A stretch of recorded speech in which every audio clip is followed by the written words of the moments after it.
So, first question, if you are ready, we got Yeah. DAOs, nodes, rebasing, or tomb forks. None of the above. None of the above. All right. If you had to pick one, what would you go Um, with?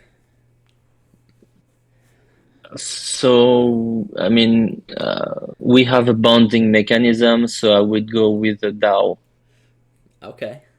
All right. That's fair enough. And then, as you said, none of the above. Is there a specific thing that you would go for instead? Assuming you can't pick wand investments. Yeah, yeah. On me myself for my personal investments. Um, yeah, I'd go with rebasing Gotcha. because the nodes in this environment, it's kind of it's a bit risky. Oh, yeah. I think, we're in DeFi. It's all a little risky. Let's see. Next question. We got would you rather do fast transactions but pay high gas fees or slow transactions and pay cheap gas fees? I'd go with the slow transactions and the cheap gas fees. I don't do a lot of day trading, so it doesn't really matter much. All right. Yeah, the community is in full agreement there. It's a 3-0. Let's see. All right. Liquid capital or sphere? Fear. Okay. Any particular reason? Well, Sphere is building like a whole ecosystem. I know that Liquid Capital has bought Orbit, but I'm not sure exactly what they are building at the moment. So I wouldn't invest in it without knowing more about where they are heading towards. I just like to know where I put my money in. Gotcha. No, that definitely makes sense. Do your own research before investing. And if you don't do your own research, then don't invest. It's as simple as that. Pretty much. Yep. Next question: real estate or stocks? Oh, stocks. It's so much simpler to manage. That's true. It's simpler to manage. I think generally lower returns. The community is interesting. They all chose real estate except for one person. So I think Well, it's you need interesting. some diversity, but I think crypto is closer to stocks than it is to real estate. That's true. That is very true. Let's see, MDB plus or USD plus? MDB plus because it has higher rewards, and the safety profile is quite similar.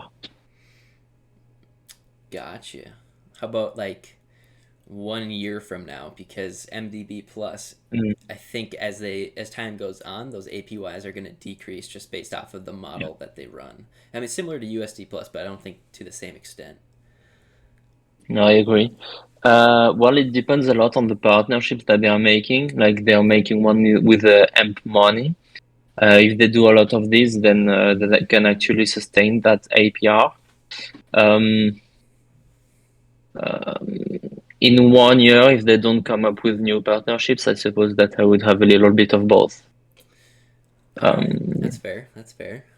uh, All right, if you could only buy one type of asset for the rest of your life, what would it be? NFTs or tokens? or tokens. A lot of NFTs don't have utility and are basically like JPEG visuals with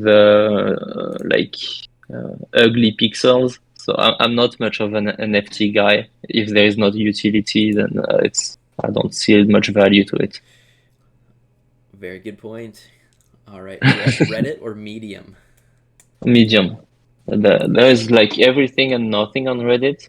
So it's like this gold mine when you need to spend so much time in it to find something valuable that at the end of the day, it's usually not worth it. Whereas on Medium, it's a little bit more curated. Um, um, there are even some Medium pages that are like gathering some other selected Medium pages like DeFi passively. So you can have some good quality contents fairly easily there. Gotcha. I like your reasoning behind everything. You come in prepared with the reason. The community likes Reddit more, so that's interesting to see. Let's see. Rate Telegram on a scale of 1 to 10. We got lots of ones, twos, and threes. I mean, I'm surprised because some of the crypto projects have only Telegram. But if you have even the slightest degree of complexity to your project, you cannot do it on Telegram. So it's like very convenient because it's on your phone. There is only one channel.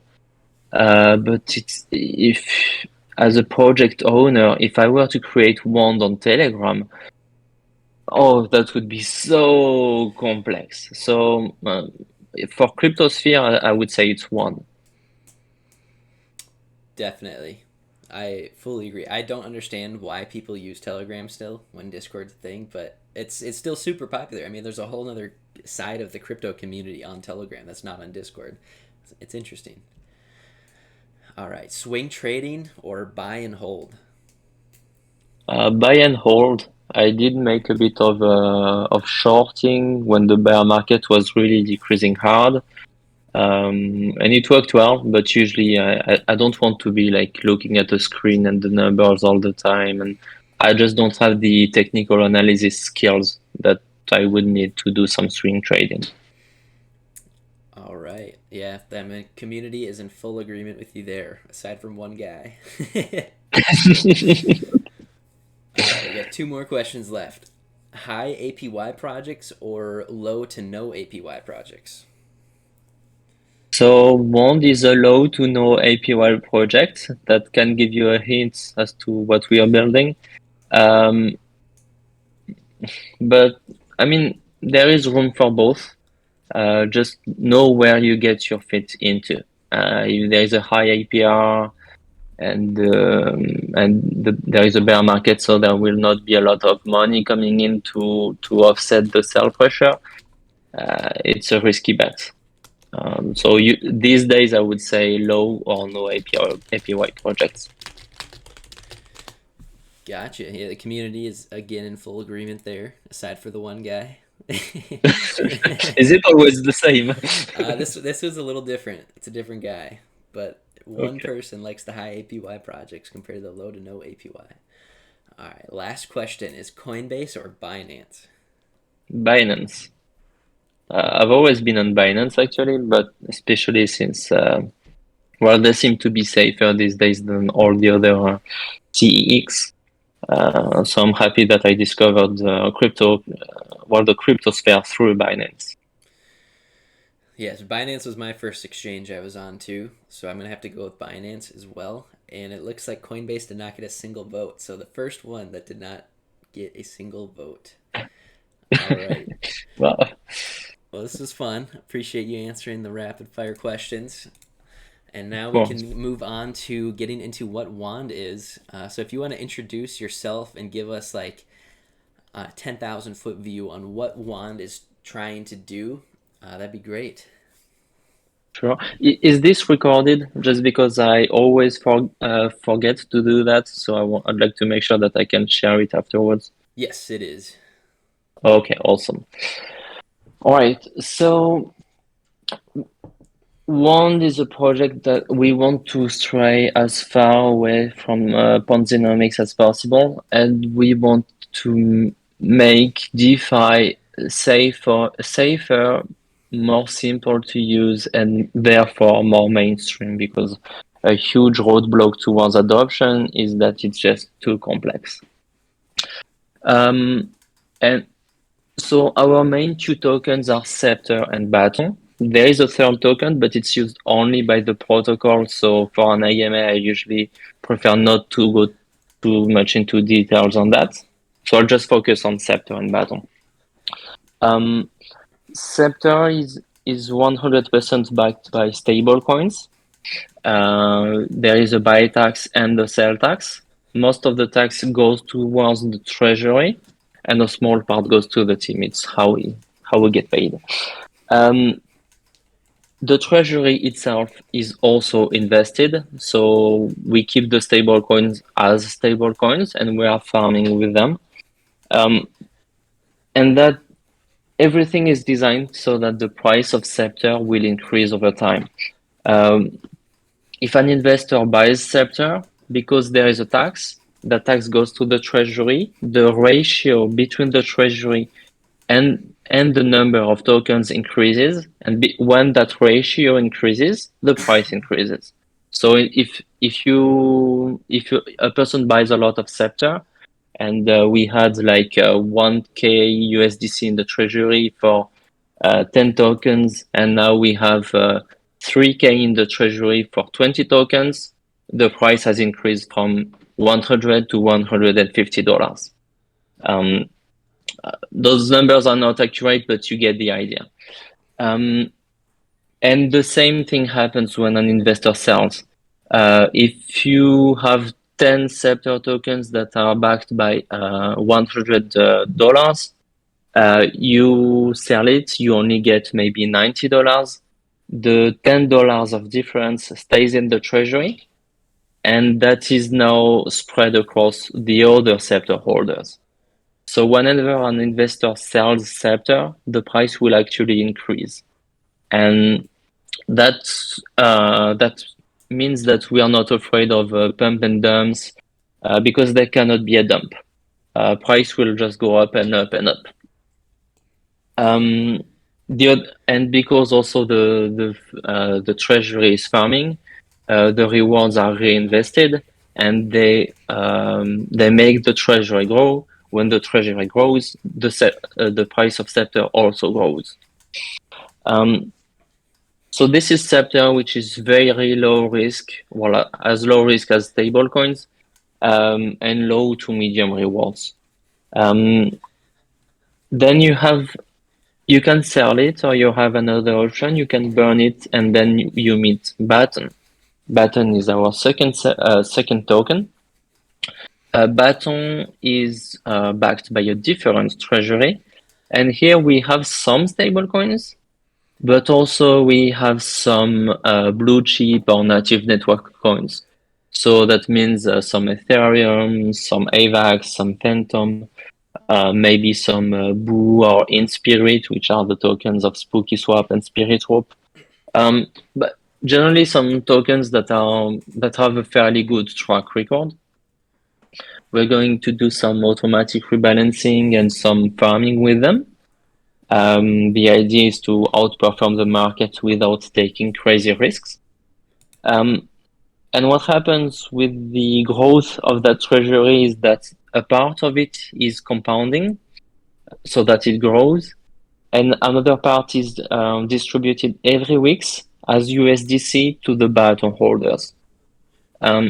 So Baton is kind of like a node, except that we don't pay you in our native token, and there is no token dilution. Instead, we pay you with the rewards of the treasury. So in a bear market, the rewards are going to be, well, quite modest because we don't mint tokens out of thin air. But in a bull market, they are going to be quite significant, and more importantly, they are going to increase over time. So if you have maybe $1 every week today, in 1 month you may have 1.5 or $2, and so on and so on. So it's a long-term source of passive income. We haven't launched yet. We are all KYC'd by Obsidian. We are doxed by the governance council, which is elected by the community and not by us. And we are undergoing an audit by Prisma and another by Certic. So this goes in line with this idea that we want that if you invest in a bond, you can just forget about it and come back in a year or several years, and you're sure that it will have appreciated in value, and you don't have anything to do. You don't have to check the price to make sure that everything is going well and everything. We want it to be a store of value and a place of safety, which is much needed in DeFi. Launch is on September 2. The pre-sale is a few days earlier on August 31st. And then we are building a whole suite of utilities on top of that. And that comes with SpaceDex, which is, well, a DEX. We are building our own DEX for several reasons. The first is that with it's going to be possible to use Scepter as a collateral, which is a great thing because the price isn't even stable, it is increasing. So it's like you just take your Scepter and you can borrow some stable coins against it and do whatever you want with it, and your Scepter will keep increasing in value. So even if you don't add Scepter, over time you can borrow more. It will also make it possible to trade Scepter on different chains because SpaceDex is a cross-chain. And we have a few particular features that go with SpaceDex. We will offer single asset staking, impermanent loss protection, and a new technology which we call dual asset staking that will deliver 2 or 3 times the regular APR for the liquidity providers. And part of the revenues generated by SpaceDex are going to go to the bond treasuries. So you don't need to invest in SpaceDex to benefit from SpaceDex. If you hold Scepter or Baton, you will get some money out of it. So yeah, that's the big picture of what we are building here. Gotcha. You guys got quite a bit going on. So let's unpack it kind of one item at a time.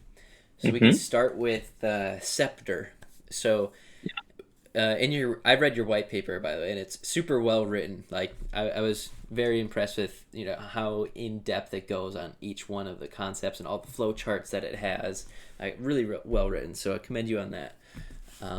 As Thank far you. as the when you buy Scepter, and the white paper is worded that you pay a premium, and then when you sell it at a little discounted rate.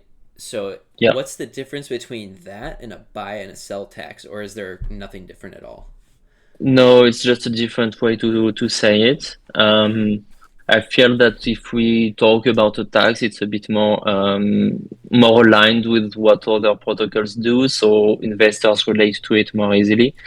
Because I mean, we've built this protocol from scratch in terms of code, but also in terms of ideas. And explaining it clearly is perhaps the most complicated part.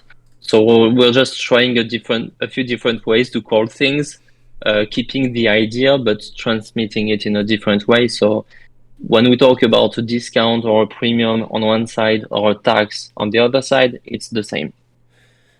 Gotcha. Okay, that makes sense. Definitely. That was just one question I had. Like, I just want to make sure I'm on the same page, but definitely. Fair enough. And then, as far as Scepter itself, is it so that floor price every time that there's a trade, that buy tax and sell tax, let's call it, just for simplicity's sake, that goes essentially into increasing that floor price. So the more and more volume that you get, the higher and higher that floor price is. Mm-hmm. Yeah, so we have several ways for Scepter price to grow. The first is volume, but it's volume in relation to our TVL. So at first, it's going to be a significant driver of price appreciation. Then I think that it's going to slow down because at some point it can only grow so much. So we need to be realistic about that, which is also why we want our treasury to be put to good use. We are going to be investing it as a stable coins. And it's also a reason why we wanted to optimize the APR for the liquidity providers on SpaceX, because we're going to be able, because of that, to deliver a competitive APR, even when the ratio between transaction volume and TVL has decreased. And the third way is that we have this risk treasury, which has been funded by seed funding. And we do high risk, high rewards investments with it. And part of the rewards will go to the Scepter treasury. So when when you hold Scepter, you have money that comes from multiple sources, and all these sources are here to work to increase that floor price. Gotcha. So is it like, as far as the mechanics of it go, isn't that like pretty similar to MDB Plus, except just at like a much larger scale? And then MDB Plus just doesn't have other revenue streams propping it up. But is that like a The good comparison? Yeah, the idea of that you have something backed by stable coins with a buy and a sell tax that will increase that floor price. The basic idea is the same, yeah. Got it. And then Uh, sorry, go yeah, I ahead. think that one difference is that for MDB, the main token I think is MDB. Um, so MDB Plus is like coming here to support MDB. Whereas Scepter is our main token, so it's like at the center of the attention. So yeah, it's a different place in the ecosystem, and it's a different ecosystem altogether. Gotcha. Yeah, that definitely makes sense. And so it kind of takes that MDB plus mechanics plus the USD plus mechanics of actually farming those stable coins to generate a yield for everybody. So it kind of takes the Yeah, best of both worlds and really just makes it kind of like the ideal stable coin of sorts. I don't know. That's interesting. Really interesting. yeah, we do have a higher tax, so it's not something that you're going to be able to trade easily, and it's not meant to be traded easily. But as a store of value, like if you want to invest there because you want to finance a personal project in 6 months, 1 year, or 2 years, and you want to make sure that your money will be put to good use, and it's the low risk part of your portfolio. I think it's a great place to invest in instead of farming stables. Um, but yeah, something should be said about portfolio management in the sense that we are definitely not competing with nodes or with rebasing tokens and everything. What we are shooting for is an improved alternative to stablecoin farming, because we do farm some stablecoins, but we also have all these revenue streams that will complete it. Um, so we are actually competing with the stablecoins farming. Gotcha. Yeah, that definitely makes sense. And then, kind of like maybe I don't know, 2, 3, 4, 5 years down the line, as that floor price kind of keeps rising and rising, is there going to be a time where that premium, instead of a 20% premium, that's what it is, right, for buying, and then a Yeah. 10% premium or discount for selling, is that ever going to decrease over time? So I do see it decrease at some point. Um, I mean, we are going to launch on our own DApp, then we will be on our DEX, then possibly on some other DEX. At some point, I'd like to be on the centralized exchange as well. I'm not sure that Binance would be happy with us and the 20% by tax. So at some point, I think that we will need to make some adjustments. Also, well, we are starting in DeFi with investors who are quite happy with taxes. Well, they may not like it, but they understand that it has its purpose, so they accept it. Um, if we want to have a more mainstream, and when I say mainstream, I mean mainstream like your grandmother. If we want that mainstream audience, we're going to need uh, we're going to need much lower taxes. So over time, it will decrease. I cannot give an accurate timeline as of now because it depends on so many factors. But e- eventually, yeah, the tax will need to become much lower. Um, but I think also that at this point, we will have a lot of TVL. So the taxes will not have a huge impact on the price action anyway. So it's not the tax at that point will be fairly irrelevant for the investors. So we're going to just taper it off slowly. Yes, that definitely makes sense because the reason I asked that question because I had a concern like, what if you had $1 billion of TVL and that floor price? You know, let's say you got a couple $1 million of volume. Is that really going to boost the floor price at all? Not really. I mean, No. compared to $1 billion that's already there, and somebody paying like, a 30% round trip to get into that, is are they really going to see that APY if the taxes are that high? Probably not. So that's kind of where that concern came from. So I'm glad that you guys are definitely open to reducing that over time. So good thing to Yeah, know. and I'll also use the opportunity to discuss how we take decisions. Of course, everything should be, well, at least until launch, everything should be as it is explained in the white paper, because it's like what everyone has signed up for. Then we are building a smart contract on top of the one that has been audited for voting, so that investors can vote with their Scepter and Baton tokens. Um, and all the decisions the important decisions will be voted upon by the community. The decisions that are like not the major strategic ones or that are a bit more of an emergency are made by the team with approval by the elected governance council. So when we make those changes, it's going to be with the approval and the support of the community. And so far, for the votes that we made for some suggestions, we've had an overwhelming support by the community. So there really is an alignment between our ideas and where we want to go and where the community wants to see us go. Gotcha. Yeah, including community on key decisions is definitely something that I think Web3 is really built for. Definitely something Yeah, that a lot of successful projects have done. You know, keeping an yeah, ear and to the it's community is super, super important. yeah, and it's so easy to have a vote when everything is on the blockchain, actually. Yeah, definitely. Makes it very easy. And then as far as like a stablecoin farming strategies go, do you have stuff picked out? No, because we're going to launch in 1 month, and at the moment things move very fast. So while we've mentioned MDB Plus, it's not farming, but since the price is increasing anyway, it's kind of like farming.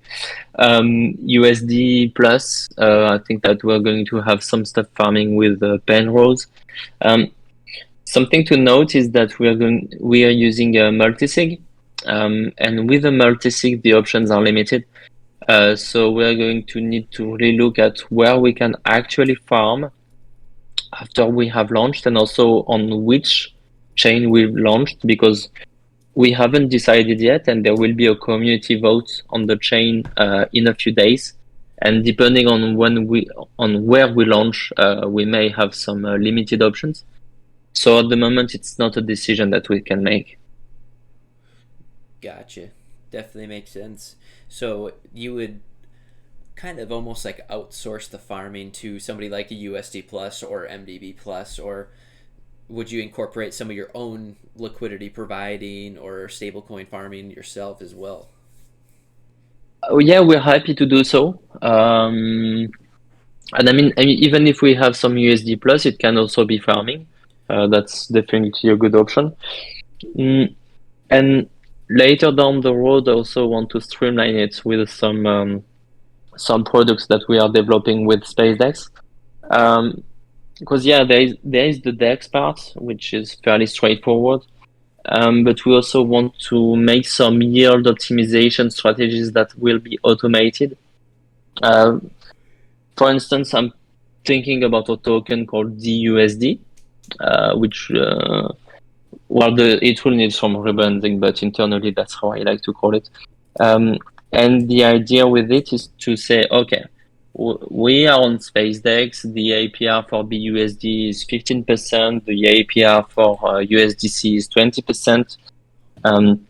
So as we see that USDC has a higher APR, then our DUSD smart contract will automatically allocate more tokens to USDC, so that the APR of DUSD is reflected upon the top stablecoin farming APR.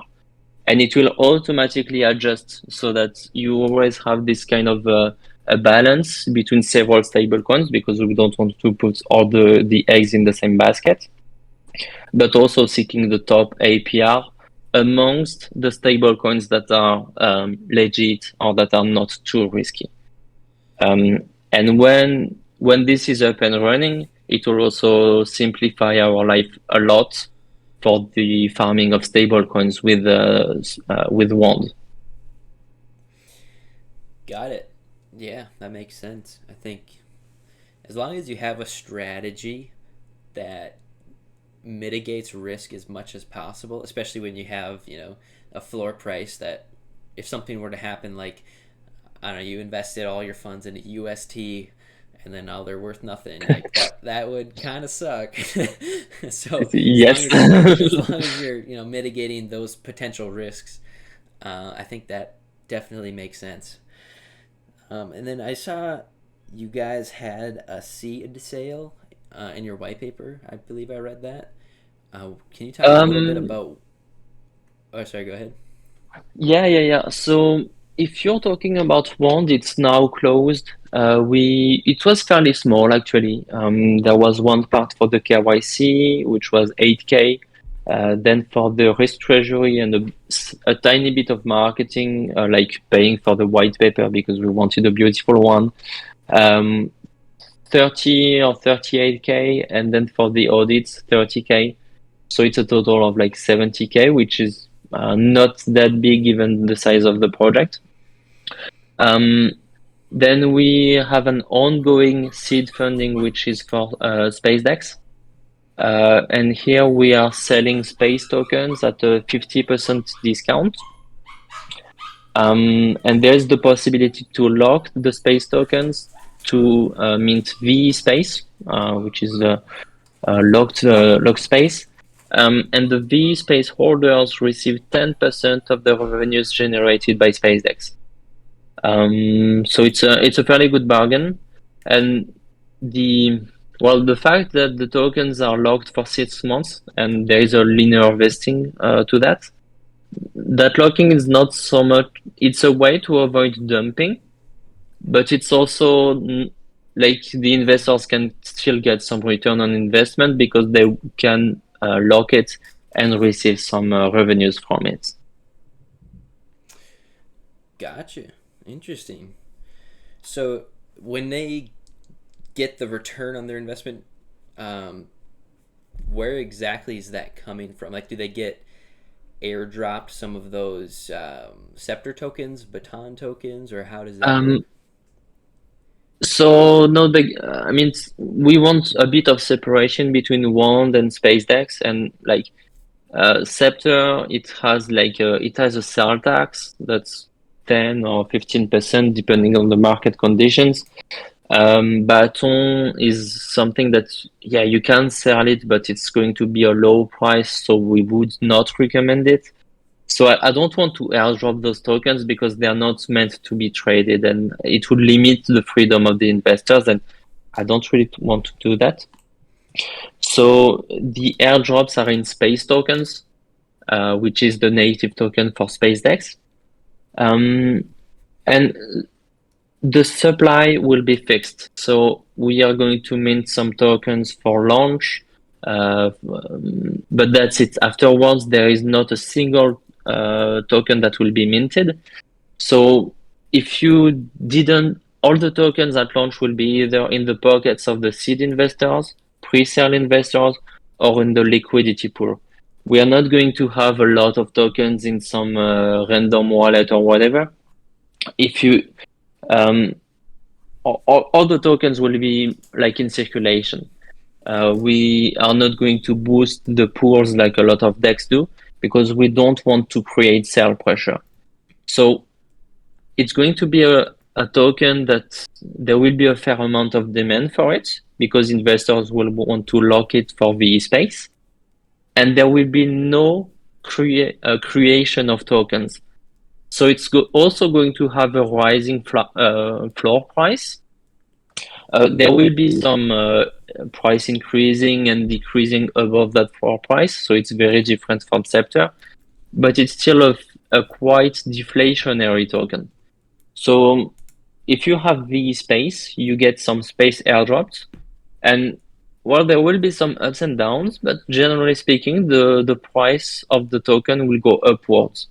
So it's I think it's a fairly good way for investors to get some exposure to the revenues generated by SpaceDex in different ways, with like a node-like token for the space and one that can be more traded regarding space. Got it. No, that's definitely well thought out. So as far as Space Dex itself goes, I got a couple questions on that. So first, is there a timeline on when that will be ready? And then secondly, a lot of projects are coming out with dexes now, so I feel like Yeah. there's going to be like a pretty big competition, and people are going to be widespread more so than just using like pancake swap on BSC or quick swap on Polygon. Like I feel like dexes with so many popping up are just not going to be as profitable. So what's going to make yours really stand out in comparison to others? I think one reason why DEXs are popping up so much is because it's very easy to fork Uniswap. But that also means that a lot of DEXs are actually looking like each other. And then for the investors, it's like, I mean, let's say that you're used to being on Phantom. So you're using either Spooky Swap or Spirit Swap because they are the major DEXs. And then a new DEX emerges, and why would you use it? Because you're used to Spooky Swap and they do a great job. Why change? So I feel like a fair amount of DEXs don't have a true competitive advantage. SpaceDex is fairly different. There is the cross-chain aspect that we want our TVL, whether it's on Phantom, Polygon, or Ethereum, to be counted as one. That means that we're going to be able to decrease slippage significantly because of that. But that's not revolutionary at all. It's just a small improvement. In terms of actual things that we bring to the table, there is the fact that you can stake single assets. It's going to be much more convenient for you to stake it, and we're going to offer impermanent loss protection. So if you want to stake some Matic and you don't want to pair it, it's going to be possible. And this is something that very few protocols offer. One that did it or does it is Bancor, but they got kind of screwed because of the way they were offering that protection. We found a different way where basically impermanent loss comes from some assets being missing or imbalanced in the liquidity pair. What we're doing is that we are taking the surplus assets, we sell them, and we buy the missing assets to rebalance what is needed to give back all the tokens that have been provided by the liquidity provider. So basically it's a way to protect against impermanent loss without being a threat for the protocol. So it's much more sustainable.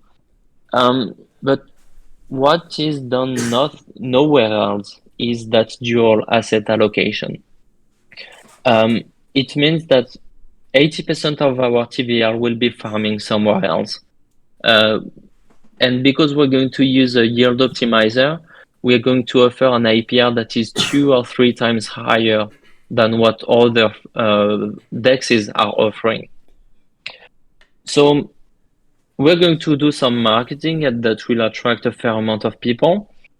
And then what I expect will happen is that we're also going to be listed on YieldWolf and Beefy and so on. And you're an investor, you never heard of SpaceDex. you're going to Beefy and you say, okay, I want to stake some Matic. You go to the top APR for Matic, and what you see is that you can single stake your Matic tokens on this platform called SpaceDex, and you get like a good APR. So the first time you see it, you're going to think, okay, that's a bit. Is it legit? Is there something real? Maybe I'm not gonna invest in it, because you're a careful investor. Then you come back 1 or 2 weeks later, and you see that the APR is still the same. You see that SpaceDex is audited. You see that there is quite a bit of TVL.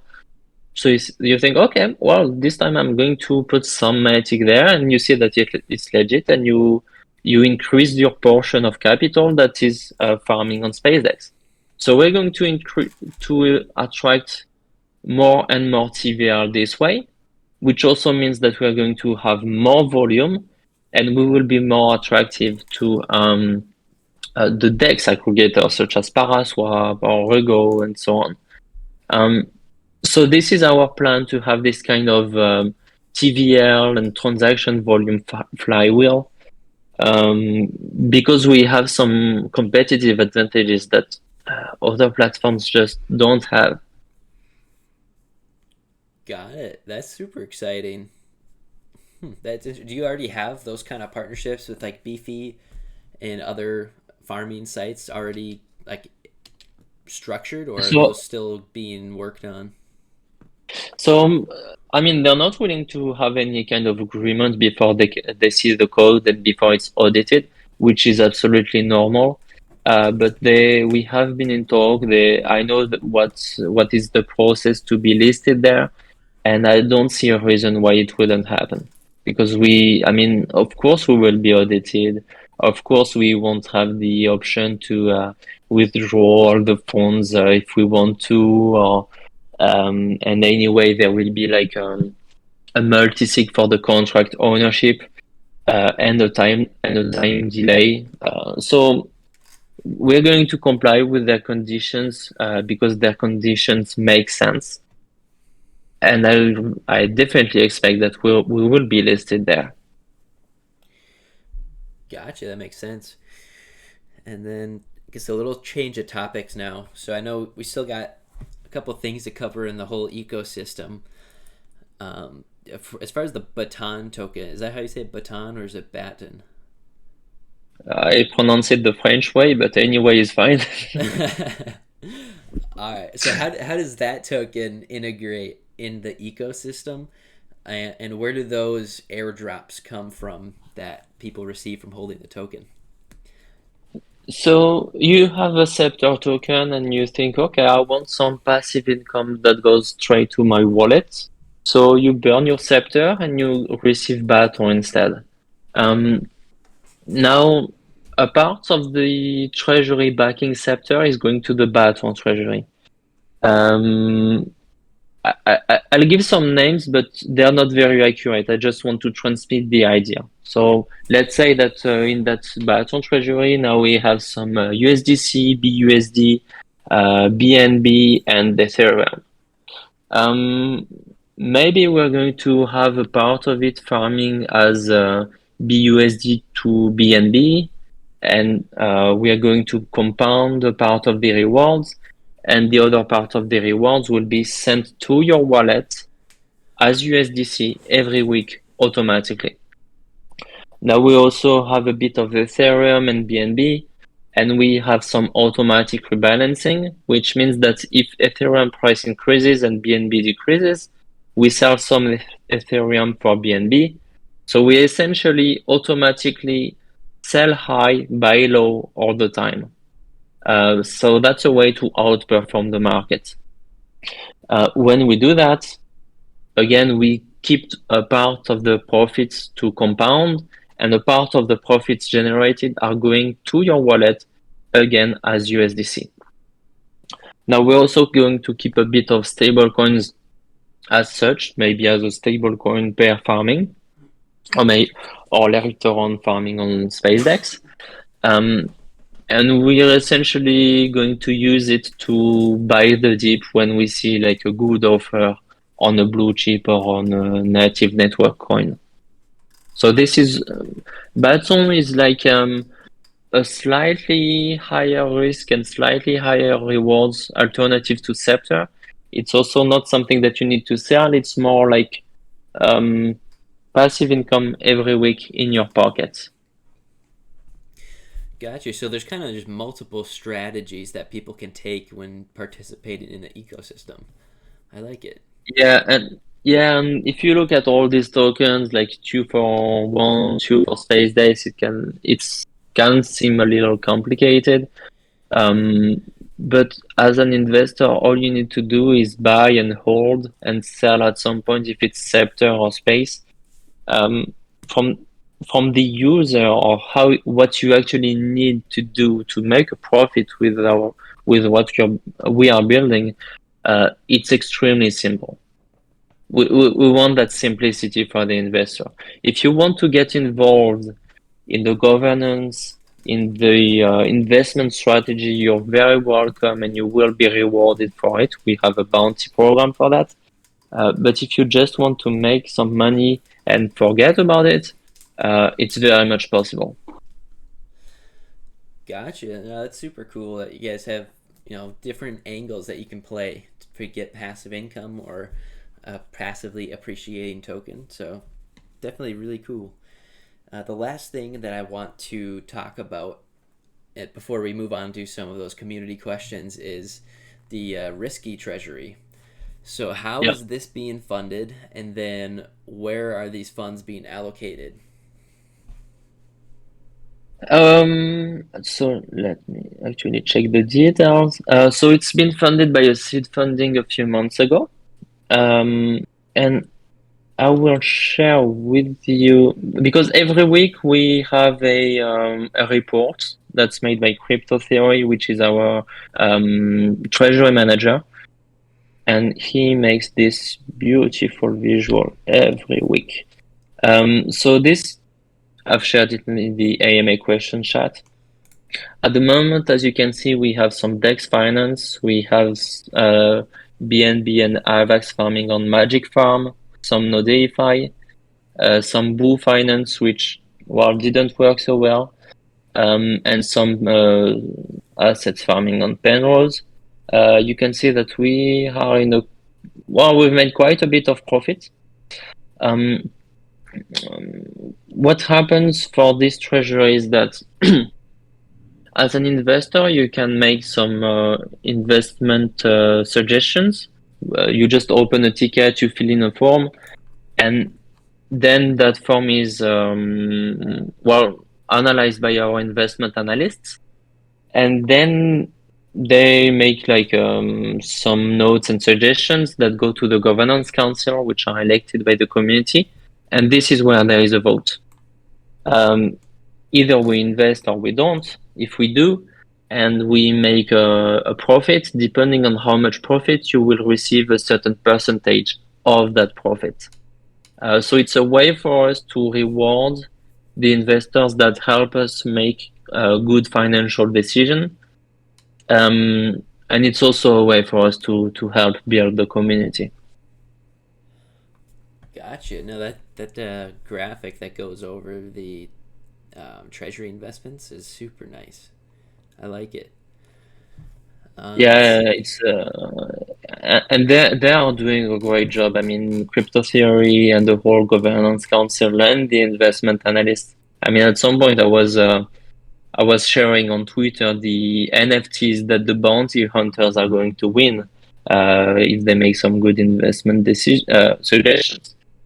And I don't know, in 2 weeks or so, they've received like 20 or 30 proposals, and they've had so much work to just analyze all of them, and they did a great job. So I want to salute that. Gotcha. Super cool. Now we can move on to some community questions. We got our first one from Sir Frank. He asks, "How different is Wand from Elephant Money?" Yeah, I've seen a few times. Well, it was a while since we were compared with Elephant Money. I'm not. I'm not so familiar with their specifics anymore, to be honest. I know they have a stable coin.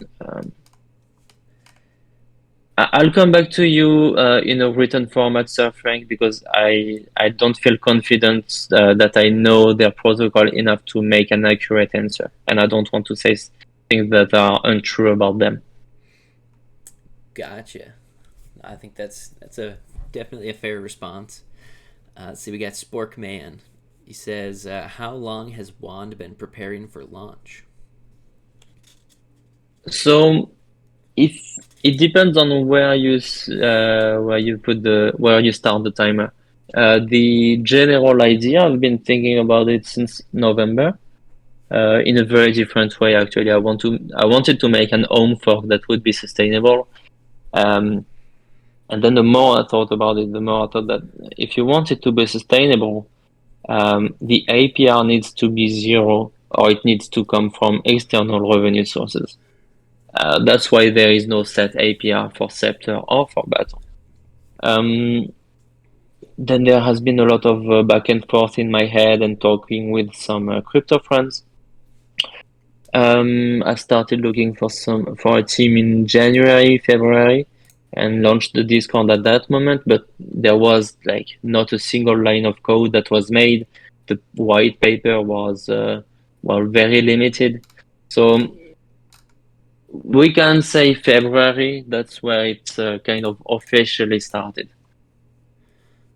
Okay, gotcha. No, that's definitely had quite some time to work it out and come up with the best possible product. So I like it. I think that people that rush to an idea, they often overlook a lot of little intricacies that make a big difference in the long term. So definitely cool to see that, or cool to hear that you have been kind of thinking about it for so long. Yeah, and there have been a few tiny changes that are important, but like only in some edge cases. For instance, economizers spotted that originally, in some market conditions, it would have been possible to burn Scepter, get Baton, sell Baton back, get more money, buy Scepter, and do that circle a few times, and then just drain the treasury from like that. It was very unlikely to happen, but it would have been theoretically possible. So we decided then to cap the maximum amount of money that you can get by burning Baton in relation to the price of Scepter, so you can never take advantage of the protocol like that. So we've made a few changes in between, um, but yeah, it's. I think that the protocol should always be work in progress. We're definitely good enough for the launch, but I definitely don't rule out that there will be more changes because we want to adapt to the market and also adapt to what the community will want over time. Gotcha. Yeah, that definitely makes sense. A lot of people, or some people, I guess, more so earlier or like earlier on in the DeFi space rather than now. But a lot of people just want to do their own thing, not listen to anybody, and have something set in stone. But in reality, you have to adapt to new things in the market, and with the market that we're in, those new things happen almost every day. So lots of stuff to adapt to. That's for sure. Oh yeah. Let's see. We got Kav Tomas. He asks, "Do we know the blockchain scepter and space DEX will get run on?" Um, for SpaceX, it's going to be Phantom. I know it's not the most popular choice for a fair amount of investors, but I have two things to reply to that. The first is that fundamentally, I think it's one of the superior EVM chains that still have significant volume. It just goes faster and it's secure, so it's kind of the perfect chain if you remove the drama. And the second thing is that we are going to be cross-chain fairly fast. So we launched on Phantom, but we go very fast on BSC, AVAX, Polygon, and Ethereum. So for us, the launch chain is most important for its technical aspects and not for the user base. And for one, again, the vote will be in a few days, so I don't have an answer. What I can say is that the vote will be between Phantom, Polygon, Avalanche, and BSC. Gotcha. We got a lot of BSC trash talk in the chat. I think, and I feel kind of the same, but if I am to remove all the options that I don't like, then I might as well do the decision myself. That's true. That's true. A lot of people love BSC, and I guess the general consensus in the community chat right now is that there's nothing wrong with Binance except for the toxic rebasing community. Well, there's nothing wrong with Phantom if you remove Android. That's true. That's true. But our next question is from Virgil. He asks, for the whale whitelist, what will dictate the sequence of our latter 40% being invested? Or will every whale whitelister get the same average scepter price? So you buy the whale whitelist is if you want to invest at least $25K, you can buy 60% of the amount you want to invest at whitelist price until August 25. And then for the remaining 40%, you can buy after 36 hours after our launch. It's a system that we have designed. The goal is that if you want to invest a lot, you are sure that you will have a good entry price for your first 60%. And then with that remaining 40%, you're going to buy after a fair amount of investors, and you're going to contribute to increase the price for them. So it's a kind of a win-win scenario. And for the funny story, at some point, someone from the Void team, they came on our Discord and they came with the very same proposal saying that they were designing it. So when I told them that we were the originals, they just left our Discord. But it was kind of an awkward moment. So what's going to dictate the price is, of course, how many investors will buy at launch. And when you buy, you can buy it after 36 hours. But if you feel that it's best for you to wait until the growth factor decreases and to maybe wait 10 days, then you can also do so. I'm not sure that it would be a better strategy. But I don't have a crystal ball, and it's a choice that you need to make. I don't want to make it for you. Definitely. So you're telling me you don't have a crystal ball? I thought that was the whole point. No, that's when we've built a simulator. It's in the link tree, because I mean there is no way we know what the market will be like in a month, let alone in 6 months. And that simulator, it's something that you can use. You can run simulations very easily with your own assumptions. Because I mean, like you said, everyone that comes here, they're doing a sales pitch. We're the best. We're going to make you rich. Blah blah blah. And just trust us. And if we dump, well, it's on you. You should have done your own research. Of course, I'm also making a sales pitch. It's a part of my function. But I also want to provide some tools so that you can actually do your own research. And we don't want it to be extremely hard. We want it to be as easy as possible, even though we're talking about money with a lot of unknown variables. So it's not as easy as I wish. But we want to make it simpler when it's possible for the investors to kind of know what they could expect. Got it. Yeah, I really think that tool with the simulations. That's super cool. Definitely fun to play around with. Oh, you've tried it? I wish. So I was reading the white paper, and I was on the web, or not the website, on the link tree that has all the links. So Yeah. I saw it, Yeah, yeah. and I was like, oh, that's a really cool idea. And then I got to reading the white Okay. paper, and then that took a good bit to digest. So I didn't quite get around to testing out the simulations, but I will definitely do that after this AMA because that did catch my eye. But I think Yeah, that different I mean, you projects don't that. have to Oh, use sorry, it, go but ahead. yeah. No, I mean, just that you don't have to use it. It's just if you want, if you're a bit on the nerdy side as an investor, it's something that you're going to enjoy. But I also feel that a lot of investors won't use it because it's.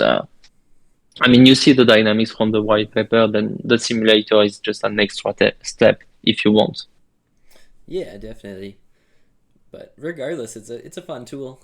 I like projects with simulators. Like Sphere or Olympus DAO calculators. Like those are always fun to play around with, even though you're not going to get your $1 billion by the end of the year. It's still fun to play with the numbers. I didn't get the Lambo I was promised. I got the same amount of tokens I was promised, but they're worth 99.9% less. That's the problem. All right, the last question from the community that I will ask is from L Marble. He says, as a medium to high risk investor, what is the best way for me to invest into Wand? So for medium and high risk, you can go with Baton. But well, I'll be honest, there are two things. The first is that we are not offering much for medium and high risk investors because we are focused on low and medium risk. But if you can find more what you are looking for with SpaceX and the seed funding, because it is going to generate a fair amount of revenue, but it's also a small cap token with no price setting like there is for Scepter. So you will get your higher risk, higher rewards, the one that you're looking for. Um, what we can offer you though with Scepter is for the low risk part of your portfolio, assuming that you have one. But yeah, if you only do medium and high risk, Wand is not the best place for you. It's more on the SpaceX side. Got it. Definitely. And actually, I lied. I'm going to ask one more question. So Peter Yeah, DeVries asks, can you describe the whitelist tiers? sure. So if you're tier one, you can invest up to 2K. If you're tier two, up to 1.5K. Tier three, up to 1K. And if you have a relief whitelist, up to $500. Relief whitelist is a program that we have to support some investors that have been rugged or part of failed projects. So it's like a small whitelist as a token of support. Yeah. Got it. Yep, definitely interesting.